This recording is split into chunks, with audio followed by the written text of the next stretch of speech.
లోకాన్ని పరిపాలించేటువంటి ఆది మధ్యాహ్న రైతుడు స్వామి సాక్షాత్తుగా వాసుదేవ రామదేవ శివభేదం అనేది ఉన్నది తప్ప ఇంకేమీ భేదం లేదయ్యా ఆయన యొక్క అనుగ్రహంలో అని చెప్పి విష్ణురూపాయ నమః శివాయ అని పోతన మనకు దిక్కున సోమయాజి చెప్పినట్టు మా అటువంటి ఏ రకంగా చూసినా నరసింహ స్వామి జగత్ ప్రభువు కాబట్టి అదిగో స్వామివారు వేంచేపు చేస్తున్నారండి. ఈ కళ్యాణ మండపానికి మా స్వామివారు కూడా ఆ స్వామి వైభవాన్ని అమ్మ వైభవాన్ని ప్రసాదిస్తున్నారు. అందుకే శివాయ విష్ణురూపాలు శివరూపాలు చూస్తామే శివస్య హృదయం విష్ణుడు విష్ణు హృదయం శివ. ఇది అభేదాన్ని సూచించేటటువంటి ఒక సిద్ధమైనటువంటి తారకమంత్రం లాంటిది.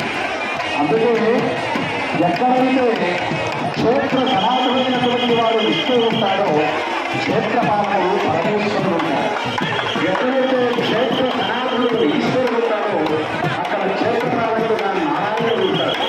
అభేదాన్ని సూచించాలి అనేటువంటి ఆ విధమైన సాంప్రదాయాన్ని అనుసరిస్తూ ఈనాడు ఈ కళ్యాణ మహోత్సవానికి మట్టపల్లి క్షేత్రపాలకుడిగా విజయమైనటువంటి రామ విజయేశ్వర స్వామి వారి యొక్క దివ్యమైనటువంటి అభివేశత్వంలోని కళ్యాణ జరుగుతుందని మేము ఉదయం నొక్కి మనకి వర్షానికి కూడా కాబట్టి అలా వర్షాలిస్తూ